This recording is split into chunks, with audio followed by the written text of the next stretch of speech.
Dios, por esta misericordia hermosa de nuestro Señor. Él lo hace como quiere. Les voy a invitar a los que están bajando ahora, no se me vayan para atrás, vengan para adelante, porque si no queda todo esto de adelante vacío. Soy corto de vista y se me hacen unos conflictos que no le puedo explicar. Qué lindo que es la obra de su Espíritu, qué lindo que es cuando se alinea nuestro corazón con lo que Él está queriendo hacer en este momento, en este tiempo preciso.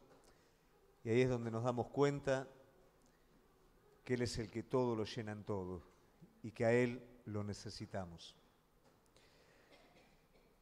Hoy vamos a estar viendo segunda de Corintios, perdónenme, capítulo 9. Y justo tengo que arrancar el estudio hablando de ofrenda.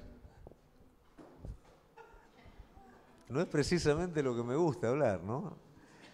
Pero bueno, es así, me toca hablar de la ofrenda, hablar de lo que Pablo, ¿no?, en la iglesia estipula como ofrenda, cómo él se encarga de poder enseñar esa verdadera esencia a la iglesia, porque hay algo que tiene que ser patente, ¿no?, para cada uno de nosotros, que lo que nosotros hacemos o dejamos de hacer determina, de cierta forma, lo que sucede en la obra de Dios. Recordaba en el tiempo de Ageo, ¿no?, cuando cada uno corría a su propia casa, la obra de Dios, luego del cautiverio babilónico, que tendría que haber sido el foco. Las dificultades llevaron a que las personas se cerraran en sí mismas. Esa obra paró 14 años aproximadamente. Y luego, cuando volvieron en sí a partir de la palabra de Dios, ¿no?, porque es la palabra de Dios la que te despierta y es la falta de palabra de Dios la que te duerme. Esa palabra revelada despierta al pueblo nuevamente y solamente en 4 años reconstruyen el templo. Pero 14 años parado por adormecimiento espiritual. Entonces vemos qué importante, ¿no?, que es lo que hacemos y lo que dejamos de hacer en la obra de Dios. Somos responsables en gran manera del avance de la obra, de todo lo que Dios quiere hacer, y somos responsables también de mantenernos ajenos a esto.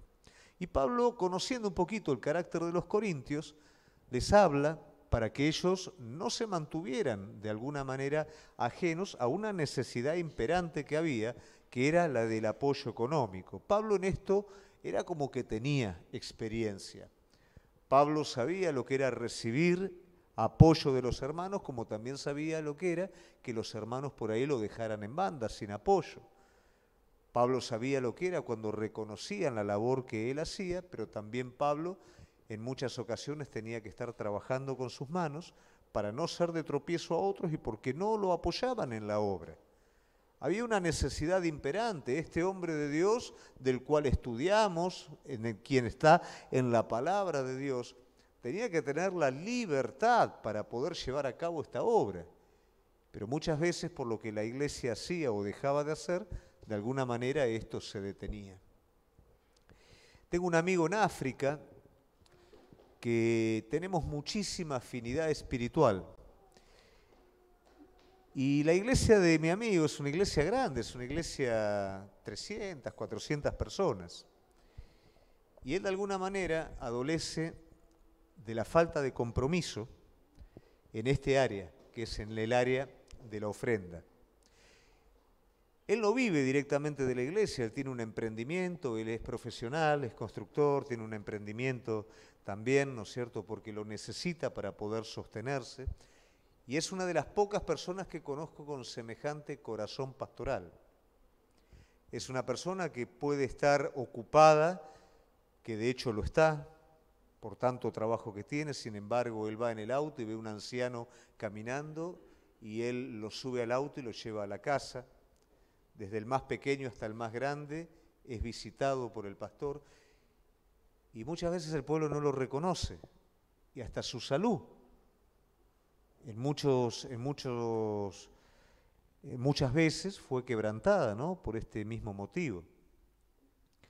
Una vez me contaba un hermano, ni siquiera él toca ese tema, ¿no? Me contaba un hermano que vino un ejecutivo de la ciudad de Maputo y entendiendo lo que este hombre vivía, en el momento de la ofrenda hizo llamar a 2 personas que estaban con él y bajaron del auto 2 sacos de arroz, no sé qué cantidad de vegetales, de carne, para enseñarle ellos, que venían de afuera, a la congregación, lo que era ayudar a su pastor.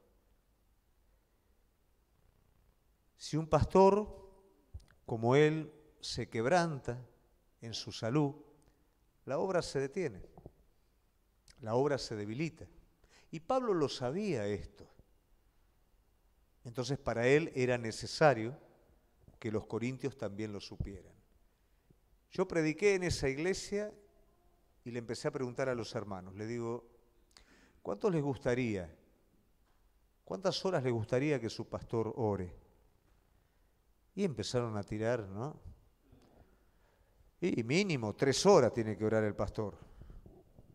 Hice anotar todo en un pizarrón, ¿no? 3 horas. Digo, partiendo de la base que un estudiante universitario mínimo tiene que disponer 3 horas por día, ¿no?, para estudiar. ¿Cuánto le gustaría a usted que su pastor estudie la palabra de Dios? Y algunos, y no menos que un estudiante universitario. Muy bien, 6 horas, ¿no? Ya vamos 6 horas. ¿A cuánto les gusta que lo visite el pastor? Todos levantan la mano. ¿Los visita a todos? Sí, 300 personas. ¿Cuántas horas tiene que disponer el pastor a lo largo de todo el mes para visitar 300 personas? Cuando llegamos al cálculo final, por supuesto, no alcanzaba el día. Y le digo, ¿y a usted le gusta que su pastor sea un buen padre de familia y un buen esposo? Sí. ¿Cuántas horas tendría que dedicar? Y a su familia tendría que dedicar 4 o 5 horas. Ya estamos entrando en otro día más, ¿no? El asunto que no daba ni por las tapas. Y a todo esto tiene que estar trabajando para poder sostenerse. Entonces vemos que muchas veces, ¿no?, la falta de compromiso, la falta de entendimiento o la indiferencia hace que la obra de Dios sufra. Pablo lo veía esto, entonces Pablo opta por hablar hacia los corintios de una manera bien definida para que ellos no sean escasos a la hora de dar. A veces pareciera ser, ¿no?, que dar, o cuando se toca el tema de dinero, es un tema tabú. Es cierto, hay personas que hacen mal uso del dinero, hay pastores, ¿no es cierto?, personas que representan a Cristo, que lamentablemente no hacen una buena administración. Otros de afuera cuando vienen dicen, acá te quieren meter la mano en el bolsillo, pero existe una realidad, hay necesidad. Pero no solamente la necesidad del pastor, hay necesidad de mantenimiento de los lugares, hay necesidad de tratados, hay cientos de necesidades, que si eso no se suple, la obra de Dios sufre. Cuando contamos nosotros lo de África, la gente se pone contenta, pero la realidad es que si no hay personas que se comprometen con eso, eso no se puede hacer. Y esto es una realidad que nos prueba de alguna manera. ¿Cómo está nuestro corazón? A veces nuestro corazón está presto para recibir o para dar lo que yo quiero dar. Pero ¿cómo está nuestro corazón para dar lo que realmente es necesario dar? Vamos a verlo, ¿no?, a través de lo que Pablo habla a los corintios y tal vez en esto de alguna manera nos podamos encontrar reflejados o desafiados, no sé. Pero es una realidad que ocurre y que Pablo la pone de manifiesto. Entonces vamos a Corintios capítulo 9, vamos a ir al versículo 1. Va a demorar un poquito, si no lo empiezo leyendo, no hay problema, ¿eh? Ahí está. Cuanto a la administración para los santos, es por demás que yo os escriba. Cuando habla de la administración, la palabra griega traducida para administración es diaconía. Diaconía puede llegar a ser el servicio práctico de la administración, en este caso traducido es socorro. En cuanto al socorro necesario, en cuanto al socorro necesario para los santos, ¿quiénes son los santos? Es la familia de la fe, es la iglesia de Jerusalén que está pasando necesidad. Es por demás que yo os escriba. ¿Qué quiere decir Pablo? Pablo usa un poquito de sarcasmo en todo este relato. No un sarcasmo malintencionado, sino un sarcasmo de alguna manera bien intencionado para desafiar a la gente. De esto, chicos, yo no les tengo que hablar. ¿Qué quiere decir? Ustedes ya la tienen más que clara. Eso es lo que le está diciendo Pablo. Ya se los enseñé, ya lo hablamos. Es como que lo estamos repasando, pero de esto yo no lo tengo que hablar. No lo tengo que hablar, pero lo hablo, ¿no? Por algún motivo lo hablo. Ese es un poco el juego que hace Pablo. Vamos a versículo número 2. Pues conozco vuestra buena voluntad, de la cual yo me glorío entre los de Macedonia, que acá ya está preparada desde el año pasado y vuestro celo ha estimulado a la mayoría. Acá Pablo hace un jueguito que muchos mal pensados pueden interpretar que es una manipulación. Pero entendiendo, ¿no es cierto?, el espíritu de Pablo, en ningún momento Pablo pretende manipular a nadie, sino al contrario, los está estimulando.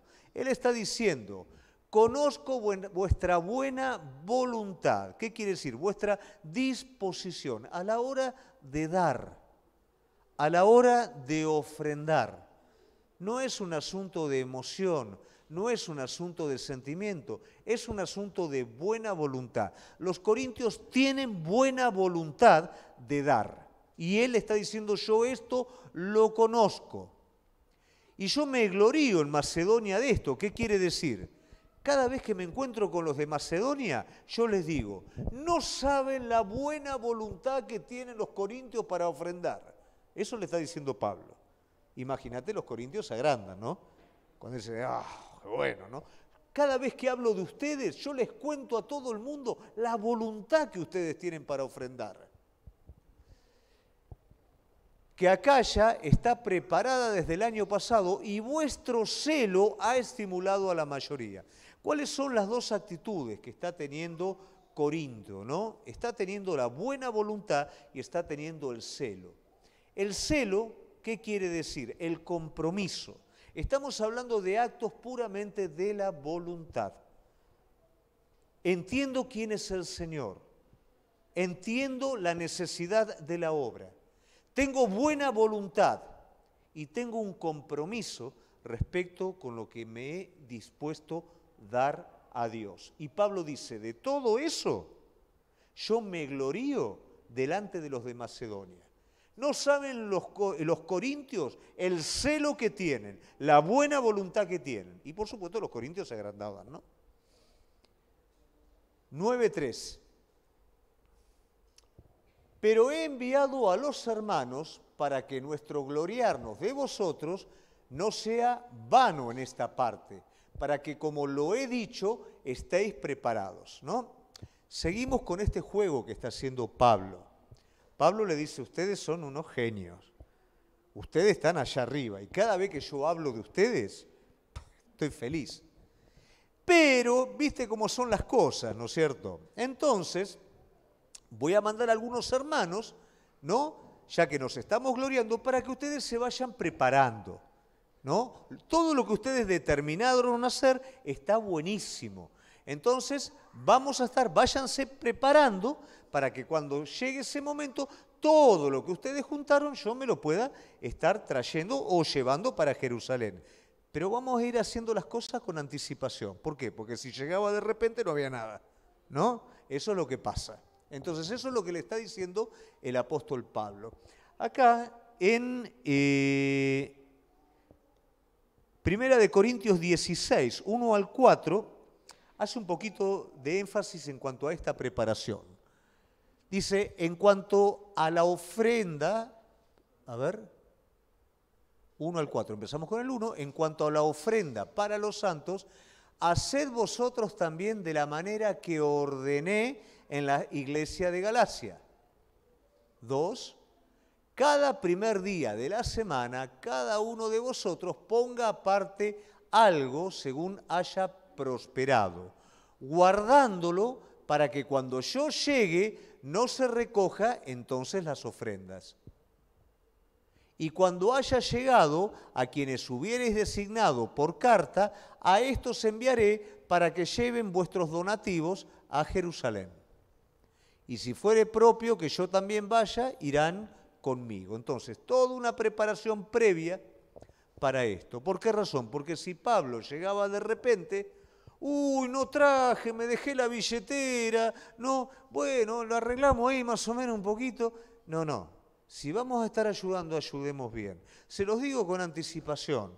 Entonces vamos a ir separando, vamos a hacerlo con celo, vamos a hacerlo con buena voluntad, vamos a ir preparando todo esto para que cuando llegue el momento esté todo listo y no sea un apurón del momento. Todo esto es lo que Pablo les está enseñando, pero es lindo notar cómo lo hace Pablo.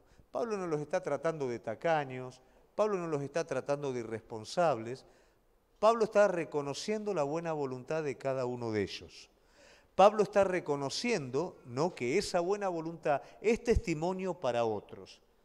Y Pablo les está diciendo, bueno, dado que todo esto es así como lo estamos hablando, vayámonos preparando para que cuando yo envío a las personas ya está todo listo. Bien, volvemos de nuevo, Corintios 9. Segunda de Corintios 9.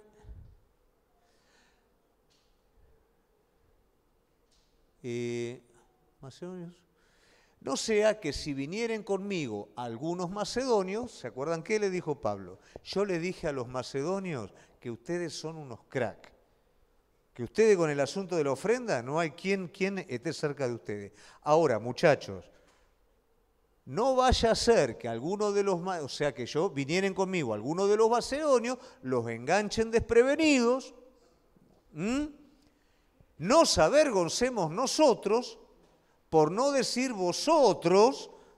La está haciendo bárbara Pablo, ¿no? Le está diciendo, háganlo con anticipación, porque vamos a caer, va a estar todo desordenado y van a quedar mal con todo lo que yo dije de ustedes. Yo no, ustedes van a quedar mal. De esta nuestra confianza. Lo está haciendo todo de una manera bárbara. Como un buen pastor está llevando a las personas al entendimiento. Cada vez que nosotros tenemos que guiar a las personas a una verdad que a nosotros nos parece obvia, pero para la persona o bien no es obvia o no la quiere ver como tal, siempre es importante poder llevar a la persona con el amor de Jesucristo. Poder apelar a la buena voluntad, al entendimiento y no a la forma dura que eso en vez de ayudar levanta barreras en la persona.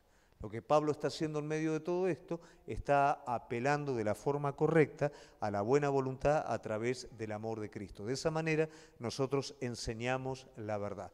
A ninguno nos gusta que nos corrijan, que nos digan lo que estás haciendo está mal. Hay maneras y hay maneras. Hablar la verdad a la persona, según cómo la hablo, lo puedo edificar o lo puedo destruir. Si lo hago en el momento y en el tiempo correcto y de la manera correcta, voy a edificar a la persona. Y si lo hago de forma incorrecta, en el momento que no es pertinente, aunque sea verdad, lo voy a lastimar y lo voy a destruir. Y ahí no va a haber amor presente. ¿Se entiende? Y más en un tema como este, ¿no? Por tanto, tuve por necesario exhortar a los hermanos que fuesen primero a vosotros y preparasen primero, ya la leímos esta, ¿no? Preparasen primero vuestras generosidades antes prometida para que esté lista como de generosidad y como, no como de exigencia nuestra. Esto ya lo habíamos leído en Primera de Corintios 16, 1 al 14. ¿Qué quiere decir? Esto es así, como para entenderlo. Si lo hacemos con anterioridad, la semana pasada o el lunes pasado, todo el mundo juntó dinero, entonces llego yo ahora y digo, bueno, ¿tenemos todo lo que le vamos a mandar a los hermanos de Jerusalén? Amén, lo tenemos, lo juntamos, lo trajimos. Qué bueno. Nadie trajo nada, ¿no? Porque no hubo anticipación ni nada. Vengo yo. ¿Tenemos todo lo que le vamos a mandar a los hermanos de Jerusalén? No levanta la mano nadie, nadie trajo nada. Y no, yo me dejé la billetera, yo no... Bueno, pero nos comprometimos con los hermanos de Jerusalén. ¿Y ahora qué hacemos? Y no sé, eso es lo que está diciendo Pablo. No como exigencia nuestra, sino de generosidad. Si es de buena voluntad, si es algo que yo lo vengo haciendo de manera, ¿no es cierto?, anticipada y es de buena voluntad, no es necesario la exigencia de nadie. Pero si nos comprometimos con algo y a la hora de hacerlo no está, la manera en la que yo lo exprese va a hacer que ustedes lo tomen como una exigencia, algo que tiene que surgir simplemente de buena voluntad. Esto es lo que Pablo les está diciendo, pero es impecable cómo Pablo los va llevando, ¿no? ¿Qué les está diciendo con todo esto? Ustedes tienen buena voluntad, ustedes respecto a esto son unos genios, le hablé a todo el mundo de ustedes cómo son, vayan haciendo todo con anterioridad, no vaya a ser que después nos desmintamos y ustedes queden mal en todo esto. Y no vaya a ser tampoco que yo llegue, no está todo preparado, y cuando le diga las cosas ustedes lo tomen como una exigencia mía. Eso es lo que Pablo les está diciendo. Pasamos al 6. Pero esto digo, el que siembra, ahora va a pasar a un principio. El que siembra escasamente también segará escasamente. Y el que siembra generosamente también segará generosamente. Generalmente se hace un ejemplo de la persona que siembra, ¿no? La persona que siembra generosamente, ¿cuál es? La persona que vacía sus sacos de granos. Y es un asunto lógico que si yo siembro todo el grano que tengo, voy a cosechar un montón. Pero si yo retengo semilla en el granero, lo que voy a sembrar y lo que voy a cosechar va a ser proporcional. Y la semilla que dejé guardada en el granero quedó sin nada, quedó ahí. Entonces, ¿qué pasa? Si yo generosamente siembro, yo voy a cosechar generosamente.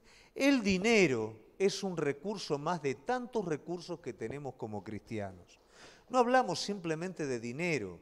Cuando hablamos de sembrar, hablamos de un montón de cosas. Hablamos de tiempo, hablamos de buena voluntad, hablamos de un montón de cosas, de lo que haga necesario, de lo que sea necesario en el momento.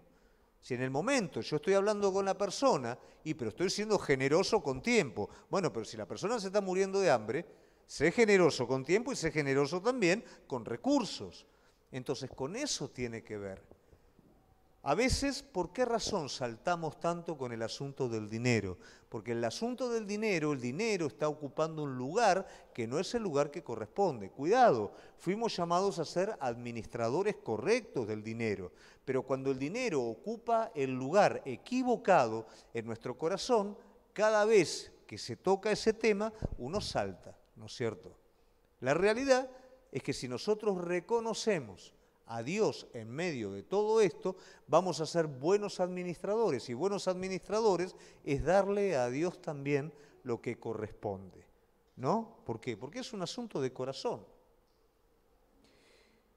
En África, nosotros, por supuesto, ustedes saben, vamos muy justos, ¿no?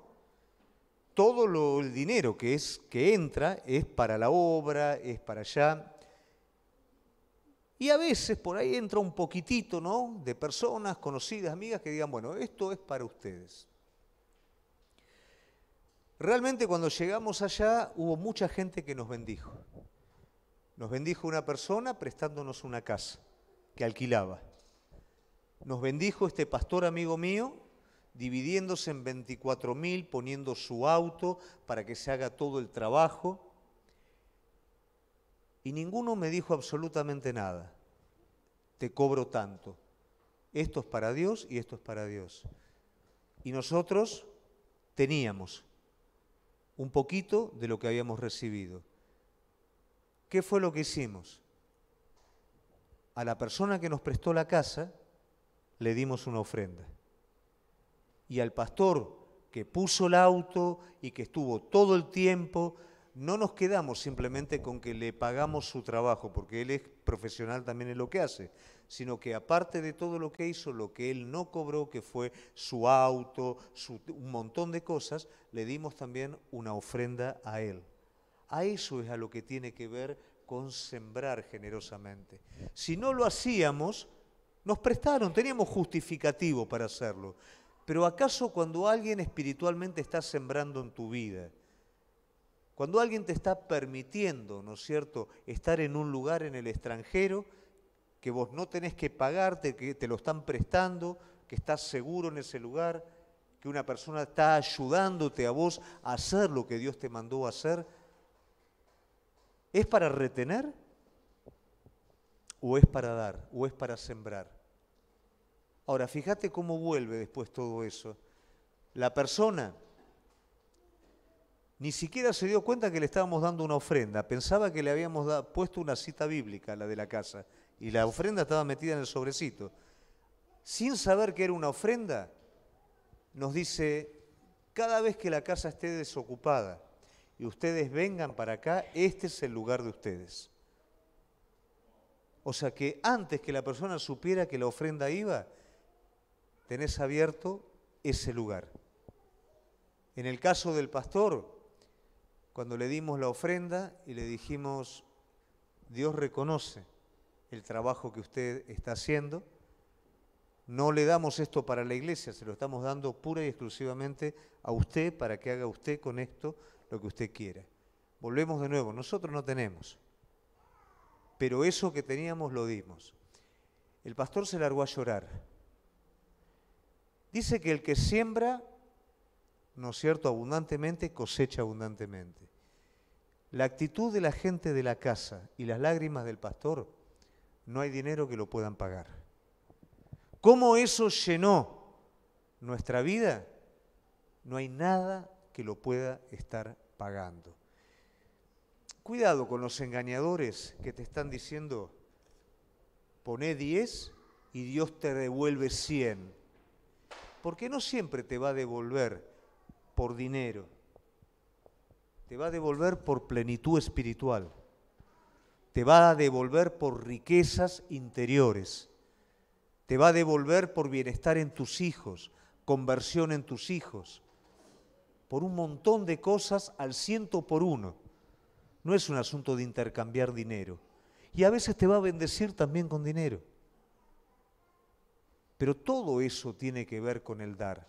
Cuando yo retengo, me pierdo la oportunidad de bendecir a otros, me pierdo eso que sucede en ese momento. Pablo le está diciendo, no sean avaros, de manera que ustedes puedan ser bendecidos con todo lo que hacen. Jesús está siendo bien claro, si le das a un pequeño un vaso de agua, me lo estás dando a mí. ¿Y qué pasa si yo le doy un vaso de agua al Señor? ¿Qué es lo que vuelve de nuevo en gracia? Todo. Cuidado con la avaricia. La avaricia no es un asunto de dinero, es un asunto de buena voluntad, es un asunto de tiempo, es un asunto de vivir para mí, es un asunto de guardar la semilla en el granero, sembrar poquito, esperar mucho y tener reservado algo ahí que está muerto, que no tiene la capacidad de dar fruto. Lo que yo suelto es lo que vuelve. ¿Se comprende esto? ¿Sí? Vamos. Cada uno dé como propuso en su corazón, no con tristeza ni por necesidad, porque Dios ama al dador alegre. Muchas veces me ha tocado gente conocida, amigos en el ministerio, que ellos dijeron, yo voy a diezmar la entrada, y lo dispusieron en su corazón. El problema no es que faltó, el problema es cuando la iglesia creció y la entrada aumentó.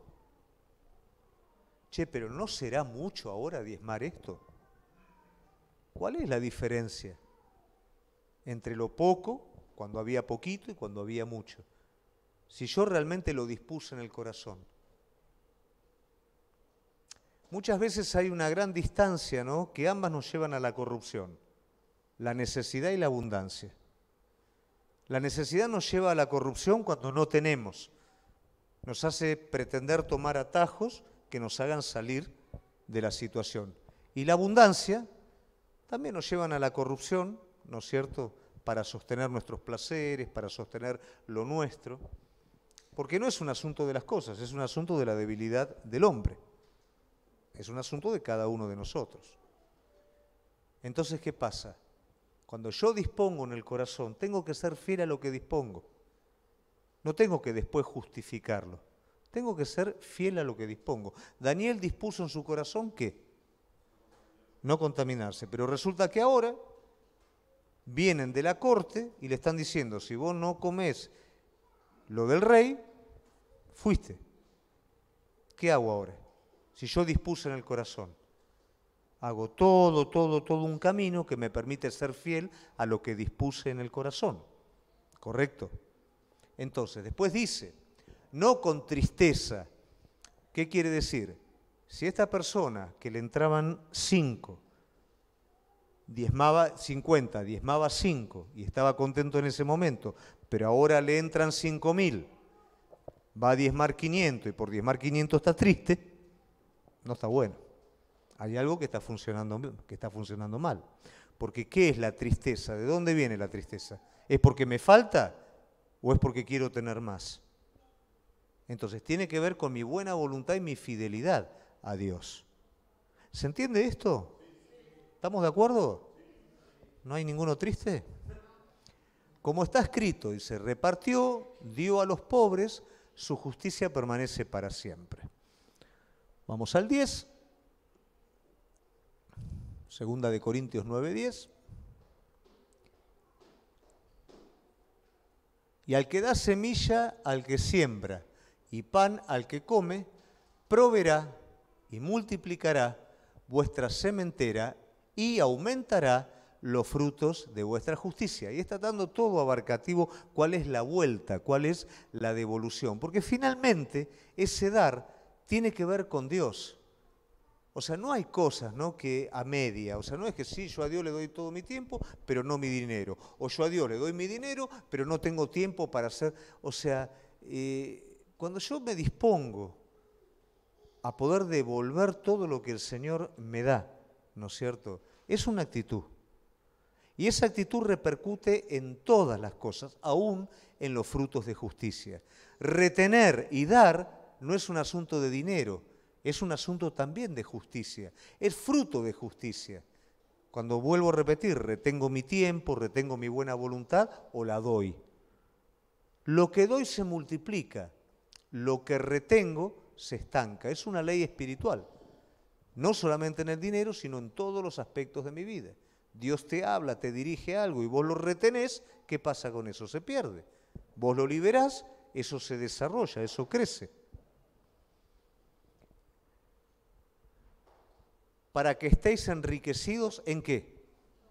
Todo. ¿Para qué? Exacto. ¿Para qué Dios te da? Para que sigas dando. ¿Cuándo se detiene el asunto? Cuando retengo. ¿Para qué te voy a dar más si lo estás metiendo en el ropero? Entonces, te doy para que des más. Para toda liberalidad, la cual produce por medio de nosotros acción de gracias. ¿Qué quiere decir? Yo recibo. Yo doy, ¿qué produce eso en el que recibe? Acción de gracias para con Dios. Sos un instrumento que está bendiciendo a esa persona por dar. Viajamos a otro continente, dejemos la plata de costado, estamos dando. Y ese estar dando produce acción de gracias en otras personas por lo que están recibiendo. Una persona está con necesidad y vos fuiste bendecido y vos de lo que tenés das. Cuidado, una cosa es dar de lo que tengo y otra cosa es dar de lo que me sobra. Cuando yo determino en mi corazón dar de lo que me sobra, va a pasar algo, nunca te va a sobrar. Esa es la realidad. Cuando yo dispongo de mi corazón dar, en un momento, cuando estábamos juntando dinero para el viaje, me llama un pastor misionero amigo, me dice, mira, estamos teniendo un grave problema con los refugiados. No se da abasto. Necesitamos.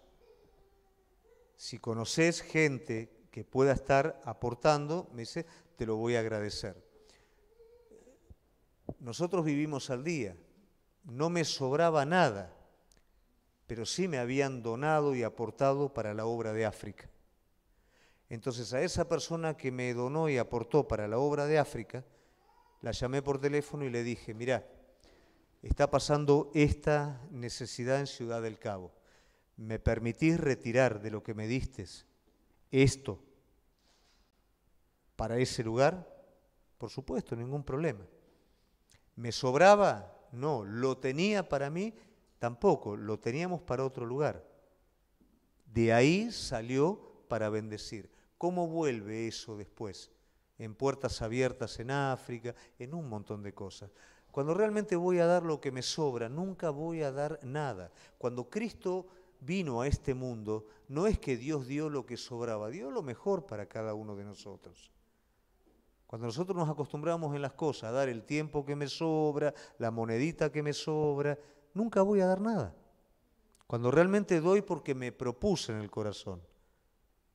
Dios siempre me permite las oportunidades para hacerlo. Vuelvo a repetir, no tenía dinero, tenía lo que me habían dado para África. No voy a disponer libremente de eso, pero dispuse en mi corazón que si realmente me daban oportunidad, iba a sacar de lo que yo iba a utilizar para otro lugar. La persona me habilitó, lo hice. Siempre tenemos que dar, siempre lo podemos hacer. Y si esperamos a que nos sobre, chicos, no nos va a sobrar nunca.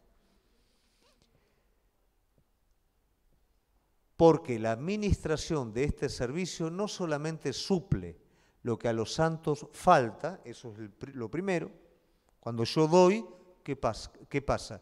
Estoy supliendo lo que le falta a los santos, era la necesidad que estaban viviendo los de Jerusalén, sino que también abunda en muchas acciones de gracia a Dios.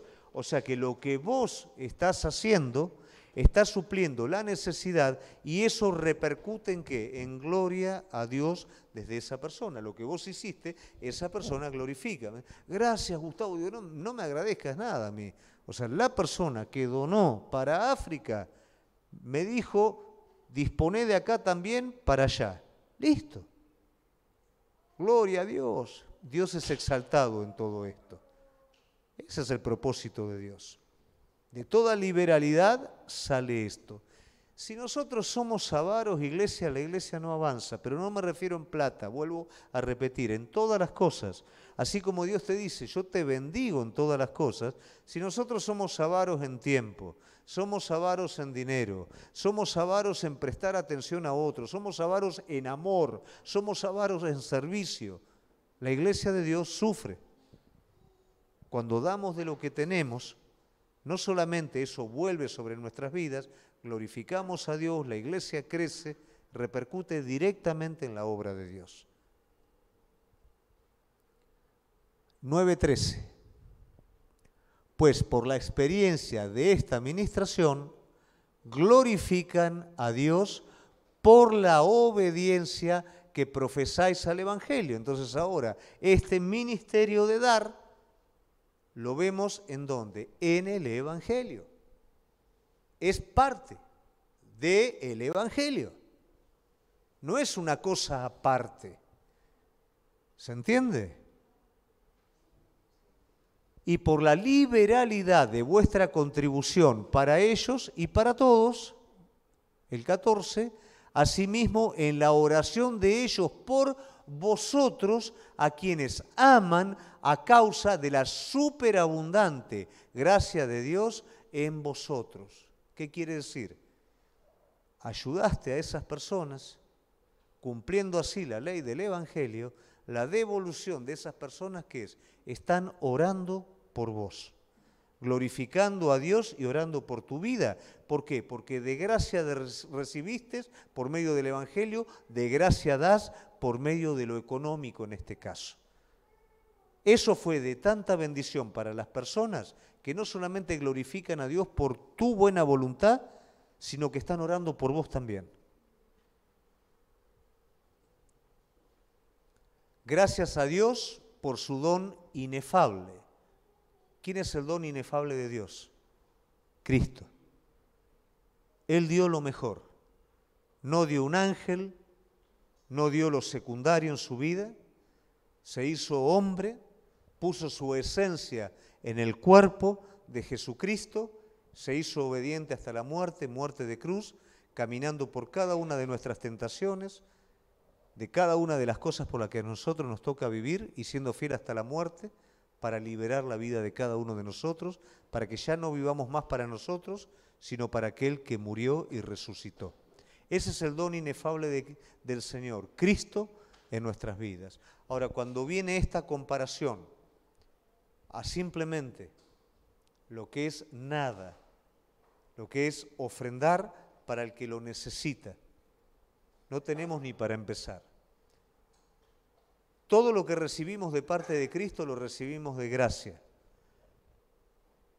No querramos nosotros hacer merecedores a quienes vamos a estar ayudando. Pero ese recibimos de gracia demos.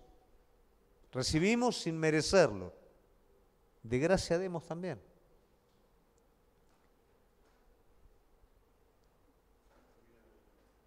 Terminamos con el 15. Pablo le habla entonces a los corintios que sabemos que eran un poquitín inmaduros, ¿no? Pero fíjate desde el lado que lo habla, los alienta. Siempre que nosotros querramos que la gente haga la voluntad de Dios, con el juicio nadie crece. Con la palabra dura e innecesaria nadie crece. Pero con el estímulo correcto, la persona hace lo que tiene que hacer. Acercándola correctamente a la verdad, confrontándola desde el amor, de la manera correcta, con la verdad la persona cambia. Acompañándola en el proceso, la persona cambia. Pablo sabía que eran inmaduros, pero Pablo también sabía que tenían la buena voluntad de hacerlo. Entonces los estimuló a que lo pudieran estar haciendo, los alentó a que lo pudieran estar haciendo, le dio las razones por las cuales le habló de los principios, de cómo esto beneficiaría a sus vidas también. Que realmente nosotros en esta tarde podamos asumir la responsabilidad, cada uno de nosotros como cuerpo de Cristo, de que lo que pasa o deja de pasar es responsabilidad nuestra. Lo que nosotros damos se multiplica en todos los aspectos de la vida. Lo que retenemos, lamentablemente, se pierde. Si esperamos a dar cualquier cosa en nuestra vida cuando nos sobre dinero, cuando nos sobre tiempo, cuando nos sobre entusiasmo, nunca nos va a sobrar. Porque siempre van a aparecer cosas nuevas que van a demandar eso de nuestra vida. Y el gran problema ahí, ¿sabés cuál es? No son las cosas, sino es el lugar que yo le di a las cosas, a Dios en mi corazón. Que el dar pueda hacer algo en nuestra vida que nos lleve a crecer, que nos desafíe y que también a través de eso podamos experimentar toda la gracia que experimentamos ahora y aún más todavía. De gracia recibiste, de gracia da. Amén. Te invito a ponerte de pie.